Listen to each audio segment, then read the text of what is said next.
Right. Kevin Agarth, Saving Marriages Across America. Tonight we'll be presenting his speech. Kevin Agarth, Marital Conflict, Kevin Agarth. Awesome intro, I love it. Marital conflict. Let me ask you a question. What do you do when faced with a marital conflict of the difficult to solve kind? Anybody want to volunteer? Play with me a little bit? Sure. I go inside and I say, is this worth the argument? And usually it's no, so my wife is right. Okay. All right. Run and hide. Run and hide, okay? I learned something recently that really had some powerful impact on me, and I haven't done it for 50 years, but it's to put a cross on the wall, and when you feel like you can't handle anymore, you run and get it, and the two of you sit down and pray together. Well, I didn't do that. What I usually do is I do pause and ask myself, were these words going to be necessary, or will they be killing his self-confidence or his being? Mm-hmm. Wonderful, Mary. I've got to rewrite what I'm going to say now after that. Let me rethink this. I got 52 years teaching. I have one too. Hold hands and look your spouse in the face and say, "You are not my enemy." Mm-hmm. That's good. Very good. I like that. You got, okay. Sure, Yes. I've got a quick one too. Years ago, Yeah. my husband and I came up with this thing that if it's Saturday, no matter what the situation is, he gets to be right all day. Ah, okay. So we always check the calendar, and if it's Saturday, seriously, no matter what it is, I back off. And we have realized that the majority of conflicts are really kind of stupid. Wonderful. So we always check the calendar first. Yeah. I love That's it. a So many different styles. I think it's so cool. I think we can all learn from each other, see how each other does it, what works, maybe what doesn't work, what could be improved on a little bit. Everybody has kind of a natural or an intuitive pattern of a way that they handle conflict. There's two real common ways I want to talk about tonight. And one is that when we enter that conflict, that we raise the bar. So what do I mean by that? We have an escalation of voice. Might get louder, might start talking faster, take less pauses in between, start to really want to emphasize our point, want to escalate what we're trying to communicate. Another one is we might escalate in our emotions. That can sometimes look like crying, that can sometimes look like anger, it can look like aggression. So an escalation of emotion, an escalation of control or demands, like take the garbage out right now. That would obviously be control, demand, probably won't work real well.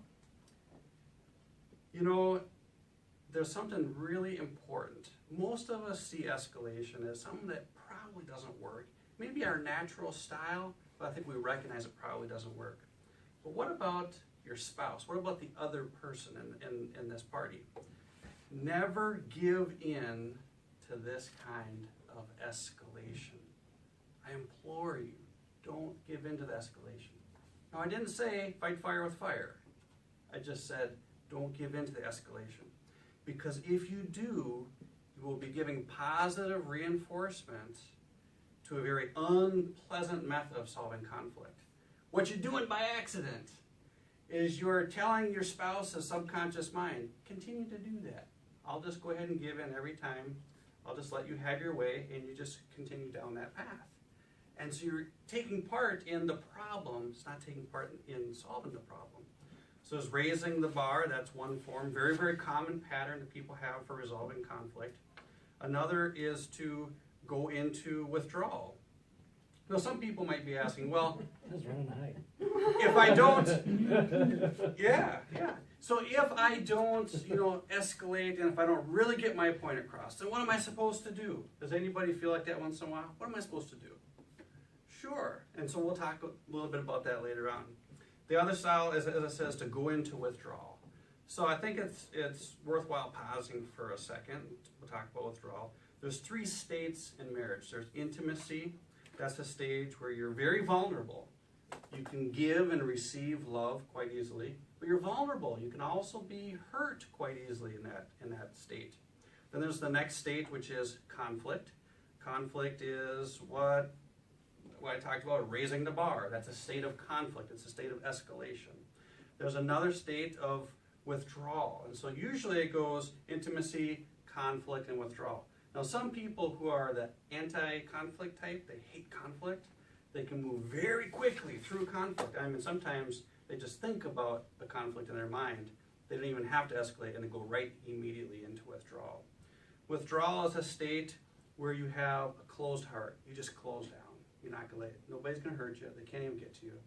You're not gonna try to meet your spouse's emotional needs. You're not gonna let them meet your emotional needs. You don't want them to. I mean, you're withdrawn. Withdrawal is not morally superior to conflict.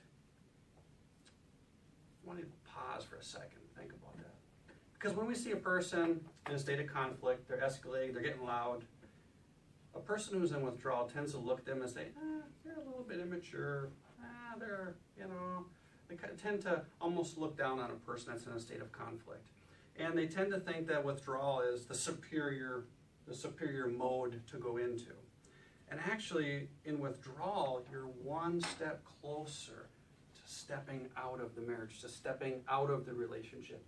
It's one step closer to completely closing your heart off.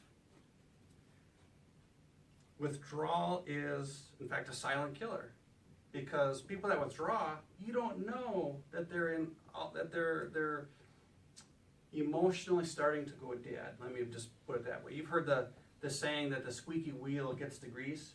When someone that's in withdrawal, they're not making a lot of noise. They're not letting you know, hey, from my side, from my perspective, we got a serious marriage problem here. No, they're tending to be a little more quiet and about it and not bring a lot of noise to it. So is anybody wondering, what is the best way then? If withdrawal might not be it, if escalation's not a real good way of resolving conflict, does anybody wonder what is the best way then, Kevin? Sure, what is Sure. this? Okay. Compromise? Yeah. that certainly helps, yeah. So I think that there's three kind of primary points I just wanna to touch on here. A creative and collaborative problem solving with your spouse. So we're not withdrawing, but we're not being aggressive and trying to push our point. We're trying to partner with our spouse, collaboratively solve the problem using our intelligence. That means turning off the emotion. We're not going to have a fight reaction. We're not going to have a flight reaction. Using our intelligence to resolve that conflict. Number two, to remaining in the state of intimacy through the whole process. Now that can be challenging. I mean, if your spouse is spending 3 times what the agreed upon budget is, and you have to resolve that conflict, and to do it in such a way where you're remaining in intimacy can be a challenge. But if you practice that skill set and you nail it, your marriage will be way different. It'll be way different. It'll be far superior. And 3, here's what I really want to encourage you guys to do. Just get rid of that pride quickly. Just humble yourself. If there's a problem in your marriage, if you're experiencing a conflict, maybe it's been something that you've been dealing with for many years, maybe a financial conflict, and you just never could quite get over that hump, get help quickly. Humble yourself. Get rid of the pride. Ask for help. Get professional help. Guys, when my car breaks down, I don't have the slightest problem going to the master mechanic and saying, I need your help. That's wisdom. It's not weakness. It's wisdom. Guys, I want to be your source of help. That's why I created the marital negotiation course. You can get it on marriagepartnersministry.com. You can go there, you can get it. It's a DVD, it's a workbook. You can work on other people's problems in the workbook, so you're not emotionally charged with the outcome. And you can begin to learn that skill set of resolving conflict and doing it while you're remaining in the state of intimacy, doing it in a way that sustains romantic love throughout the process. Thank you very much.